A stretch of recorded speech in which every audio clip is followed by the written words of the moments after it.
نحمده ونصلي ونسلم على رسوله الكريم وعلى آله الطيبين الطاهرين وأصحابه الأكرمين أجمعين وعلى من تبعهم بإحسان إلى يوم الدين. أما بعد، وقال تعالى في شأن حبيبه الكريم: إن الله وملائكته يصلون على النبي يا أيها الذين آمنوا صلوا عليه وسلموا تسليما. اللهم صل على سيدنا محمد وعلى آل سيدنا مولانا محمد وبارك وسلم. برادران عزیز، جیسے آپ سب سماعت فرما رہے تھے کہ ہم حضور پاک صلی اللہ علیہ وآلہ وسلم کی تعلیمات میں آپ کا وہ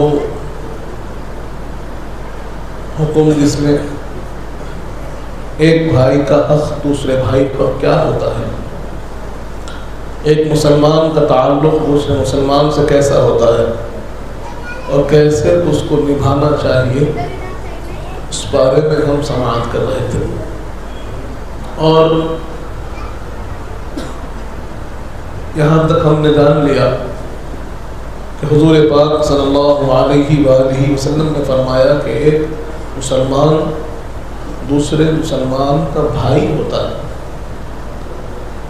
اور نہ وہ اپنے بھائی پر ظلم کرتا ہے، نہ ہی اس کی بے عزتی اور نہ ہی اس کو حقارت سے دیکھتا ہے. حضور پاک فرماتے ہیں کہ یہ خوبیاں، یہ خامیاں،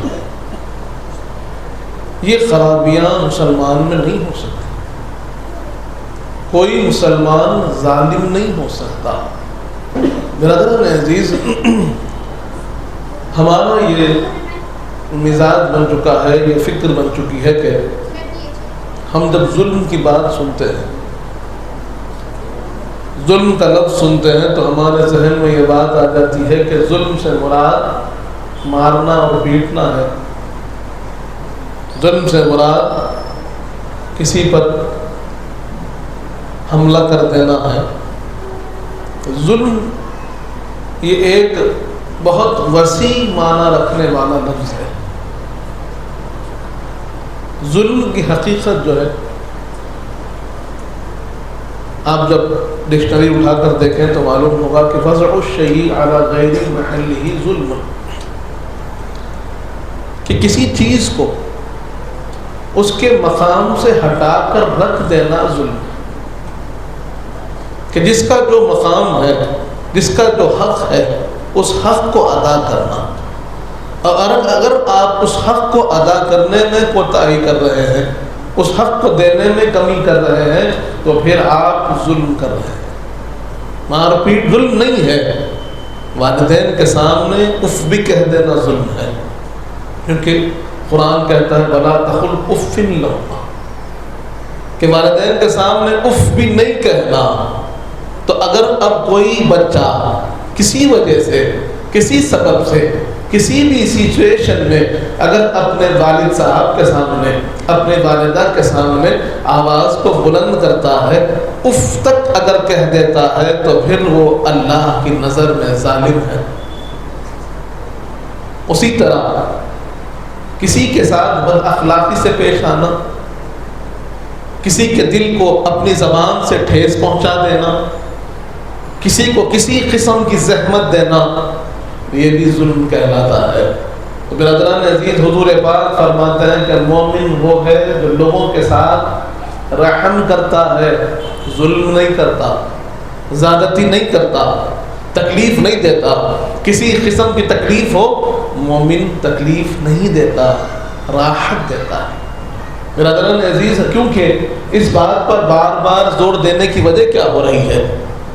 کیونکہ آج ہمارے معاشرے میں لوگوں کے حقوق ادا نہیں ہو رہے.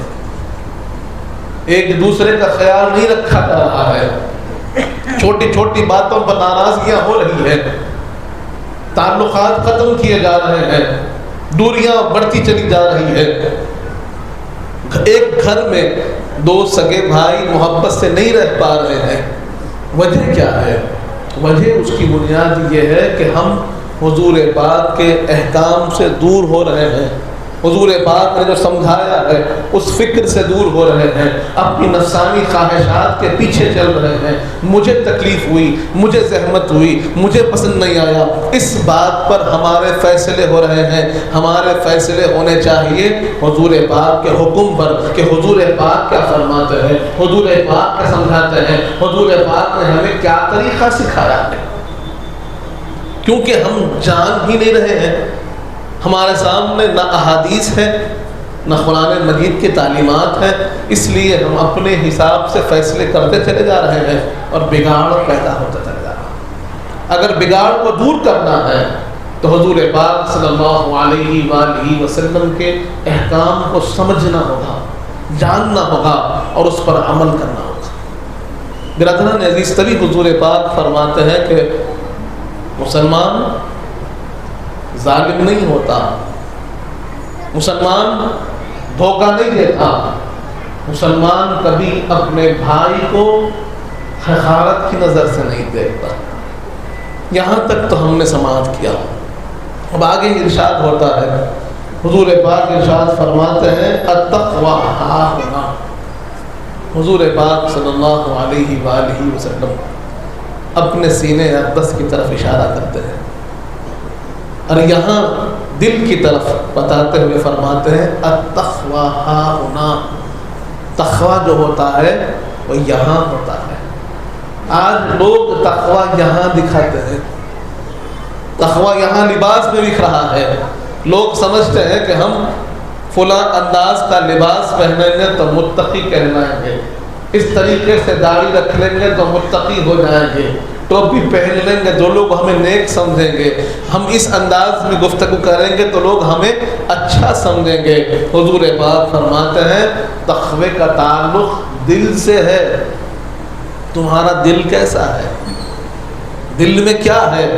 اور اللہ کی نگاہ بھی تمہارے دل پر ہوتی ہے۔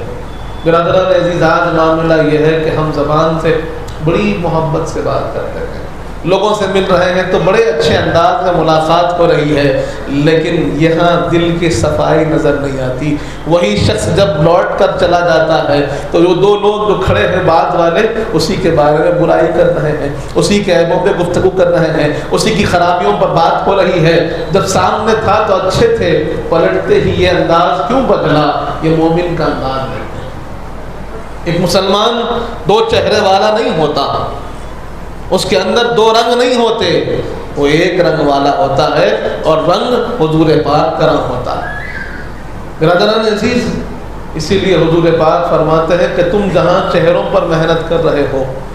تم جہاں اپنے لباس پر محنت کر رہے ہو، تم جہاں اپنے ظاہر پر محنت کر رہے ہو، اپنے دیکھنے پر، اپنے دکھانے پر محنت کر رہے ہو، یہ بات کو جانو کہ تمہارا جو تقویٰ ہے، تمہاری جو اہمیت والی چیز ہے، وہ تمہارا چہرہ، تمہارا ظاہر نہیں ہے، تمہارا دل ہے۔ اس پر تمہیں محنت کرنے کی ضرورت ہے، اس کی صفائی پر محنت کرنے کی ضرورت ہے، اس کی خوبصورتی پر محنت کرنے کی ضرورت ہے، اس کو آراستہ کرنے پر محنت کرنے کی ضرورت ہے کہ تم وہاں دل پر محنت نہیں کر رہے ہو جو اللہ کے پاس معتبر ہے، تم لباس پر محنت کر رہے ہو، تم چہرے پر محنت کر رہے ہو، تم اپنی خوشبو لگانے پر محنت کر رہے ہو، اپنے دل کو معطر نہیں کر رہے ہو، اپنے دل کو خوبصورت نہیں بنا رہے ہو۔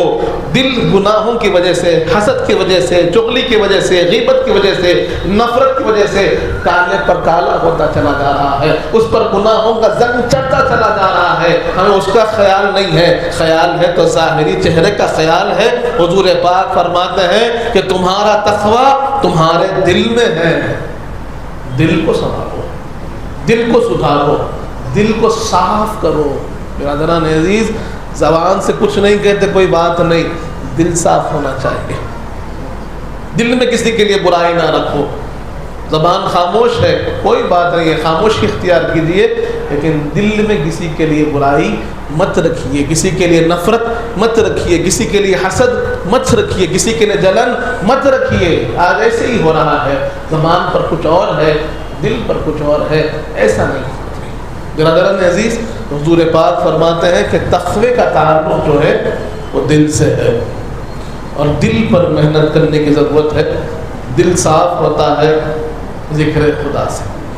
دل صاف ہوتا ہے گناہوں سے بچنے سے، دل صاف ہوتا ہے درود پاک پڑھنے سے، دل صاف ہوتا ہے استغفار کرنے سے۔ آج لوگ چاہتے ہیں، کچھ ایسے بھی نوجوان ہم نے دیکھے ہیں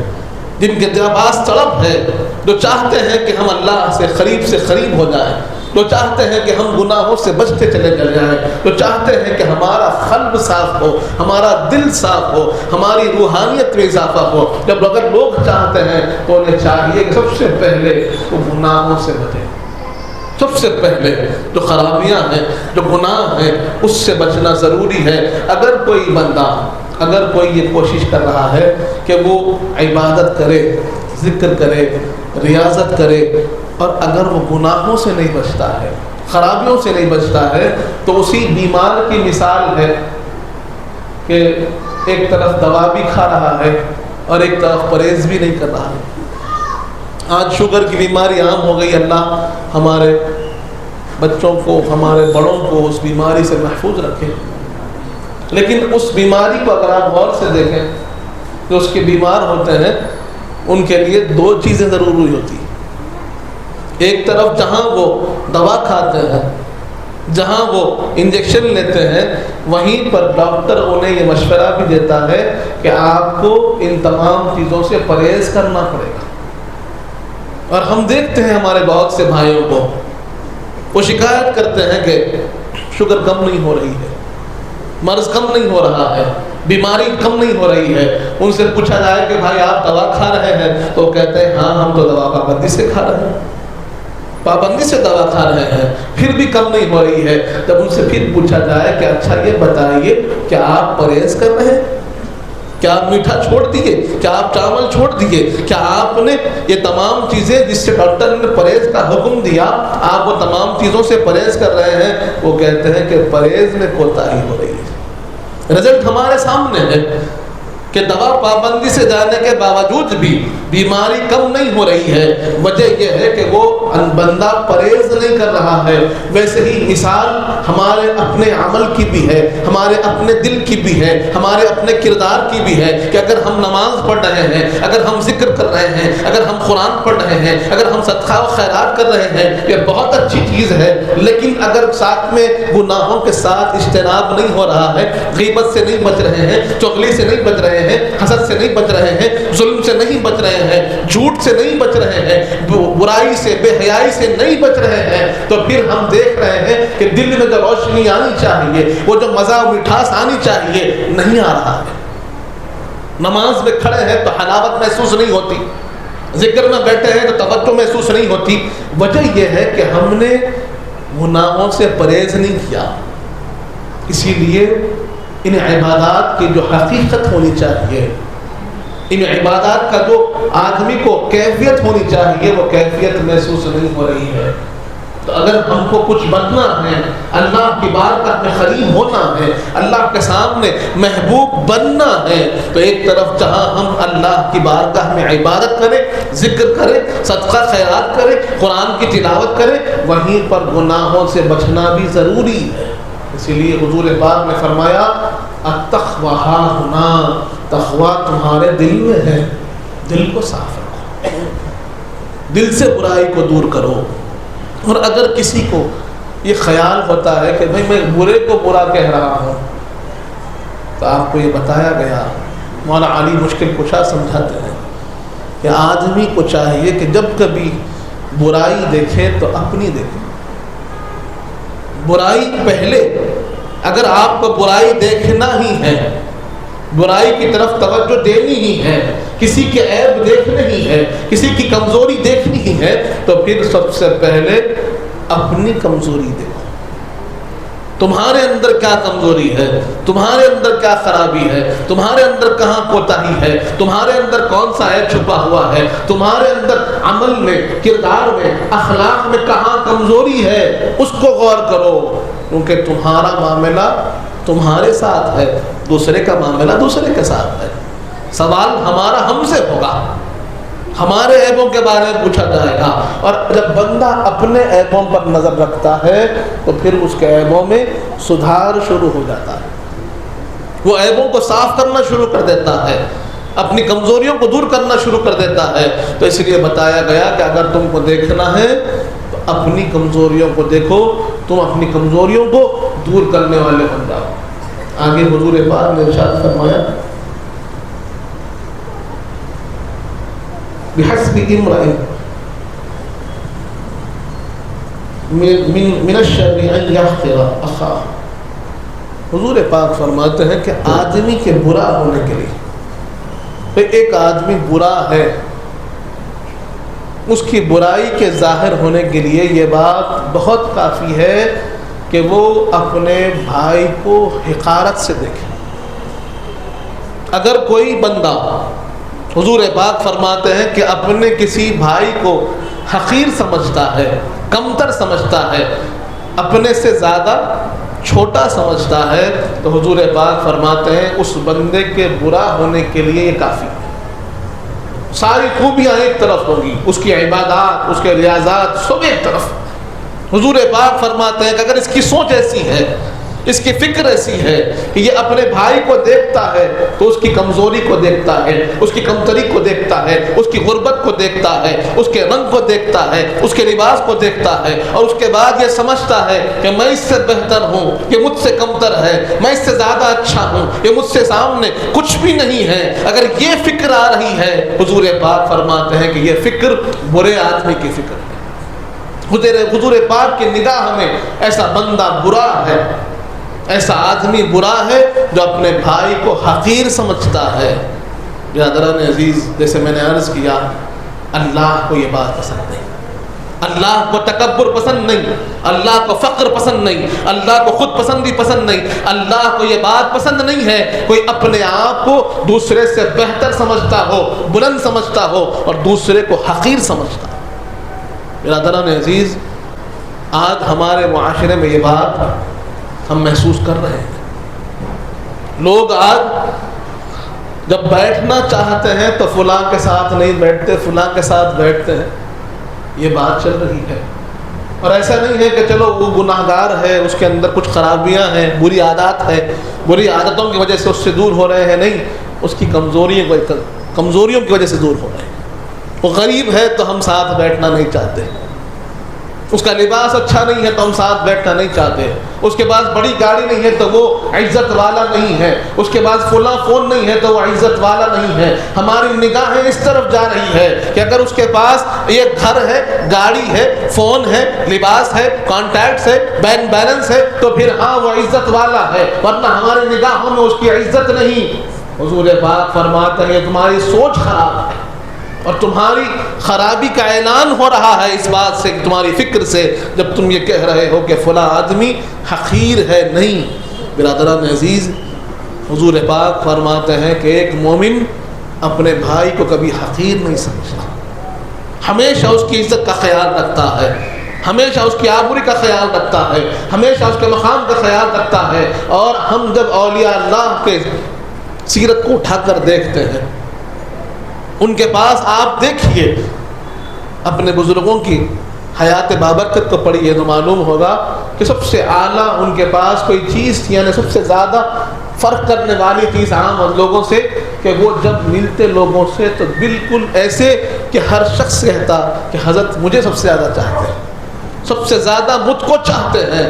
نہ وہاں غریب کا فرق ہوتا، نہ امیر کا فرق ہوتا، نہ کمزور کا فرق ہوتا، نہ بیمار کا فرق ہوتا، نہ کالے کا فرق ہوتا، نہ گورے کا فرق ہوتا۔ وہاں پر دیکھا جاتا تو بندوں کو اللہ کے بندوں کی نظر سے دیکھا جاتا کہ یہ اللہ کے بندے ہیں۔ اولیاء اللہ کی خوبی یہی تھی، اولیاء اللہ نے یہی چیز ہم کو سکھائی ہے کہ کسی میں ان چیزوں کی وجہ سے فرق نہ کیا جائے، ہر کسی کو ایک نگاہ سے دیکھنا، ہر کسی کے ساتھ اخلاق سے پیش آنا، ہر کسی کے ساتھ محبت سے رہنا، کسی کو حقیر نہیں سمجھنا، کسی کو کمتر نہیں سمجھنا، یہ تعلیم ہمیں حضور پاک نے دی ہے اور یہی چیز ہمیں اولیاء اللہ نے کر کر سمجھائی ہے۔ برادران عزیز، لیکن آج ہم دیکھتے ہیں، ہمارے بچوں میں دیکھ رہے ہیں، ہمارے بھائیوں میں دیکھ رہے ہیں کہ ایک دوسرے میں فرق محسوس کر رہے ہیں، تو مالی وجہ سے فرق محسوس کر رہے ہیں۔ یہ مزاج اسلامی مزاج نہیں ہے۔ ہم نے دیکھا ہے، ہم نے وہ بات کو بار بار سنا ہے کہ ایک ہی صف میں کھڑے ہو گئے محمود و ایاز، نہ کوئی بندہ رہا نہ کوئی بندہ نواز، کہ اللہ کے سامنے کھڑے ہیں تو سب ایک صف میں، ایک ہی صف میں کہ ہم اللہ کے بندے ہیں۔ کس کو معلوم ہے، کون جانتا ہے کہ اللہ کی نگاہ میں کون بلند ہے؟ کون بلند ہے اللہ کی نگاہ میں، کون جانتا ہے؟ آج ہم یہ فرق محسوس کر رہے ہیں، آج ہم یہ فرق بتا رہے ہیں، آج ہم بول رہے ہیں کہ فلاں بڑا ہے، فلاں چھوٹا ہے، فلاں اچھا ہے، فلاں برا ہے۔ اللہ کی نگاہ میں دیکھو معلوم ہوگا اللہ کی نگاہ میں کون بلند ہے۔ اللہ فرماتا ہے ان اکرمکم عند اللہ اتقاکم، کہ تم میں سب سے زیادہ تقوی والا جو ہوتا ہے وہ اللہ کے پاس سب سے زیادہ عزت والا ہوتا ہے۔ اللہ کے پاس معیار تقوی ہے، اچھائی ہے، سچائی ہے، نیکی ہے، عاجزی انکساری ہے، تواضع ہے، محبت کرنے والا و رحم دل اللہ کے پاس بلند مقام ہے۔ آج ہم معیار بدل چکے ہیں۔ حضور پاک بتاتے ہیں کہ مومن کبھی کسی کو حقیر نہیں سمجھتا، کبھی کسی کی عزت اور آبرو کو نہیں پامال کرتا، کسی کے دل کو نہیں توڑتا۔ آج یہ چیزیں ہمارے اندر پائی جا رہی ہیں، تو ہمارا کام ہے ان برائیوں کو دور کریں، ہر کسی کی، ہر ایک کو عزت دیں، ریسپیکٹ دیں، اس سے اخلاق سے بات کریں، محبت سے بات کریں، اس کو کبھی یہ محسوس ہونے نہ دے۔ اگر کوئی اپنا بھائی کمزور ہے تو اس کی کمزوری کو دور کرنے کی کوشش کیجئے، ورنہ کم سے کم اس سے کمتر تو بتائیے نا، اس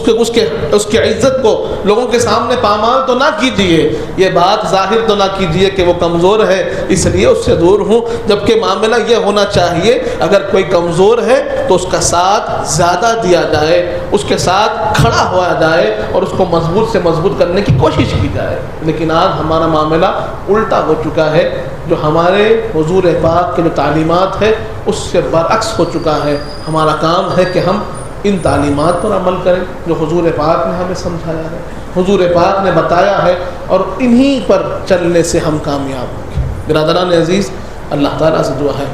جب تک زندہ السلام پر رکھ، موت ایمان پر دے، وقت نزا حضور پاک صلی اللہ علیہ وسلم کا دیدار نصیب فرما، مالک ہمیں نیک اور صالح متقی و پرہیزگار بنا، ہمارے گناہوں کو معاف فرما، ہمارے گناہوں کو نیکیوں سے تبدیل کر دے مالک، ہم میں جو پریشان حال ہے ان کی پریشانیوں کو دور فرما، ہم میں جو بیمار ہیں انہیں شفاء کاملہ عطا فرما، ہم میں جو مقروض ہے ان کے قرضوں کو عطا فرما، جو بچیاں بیٹھی ہوئی ہے ان کا نصیبہ نیک فرما، جن کی شادیاں ہو چکی ہے ان کی زندگیوں میں خوشیاں عطا فرما، جو کچھ کہے ہیں جو کچھ سنے ہیں اس پر عمل کرنے کی توفیق عطا فرما۔ حضور پاک صلی اللہ علیہ وآلہ وسلم کا سچا غلام امتی بنا مالک، اہل بیت اطہار کا سچا غلام بنا، صحابہ اکرام کا چاہنے والا بنا، اولیاء اللہ کا چاہنے والا بنا، ان کے بتائے ہوئے راستے پر چلنے کی توفیق عطا فرما۔ وصلی اللہ تعالی علی خیر خلقہ سیدنا محمد وعلی آلہ وصحبہ وسلم، والحمد للہ رب العالمین۔ سرکار آپ کا محتاج کرم ہے، نسبت کی قسم ہے، نسبت کی قسم ہے۔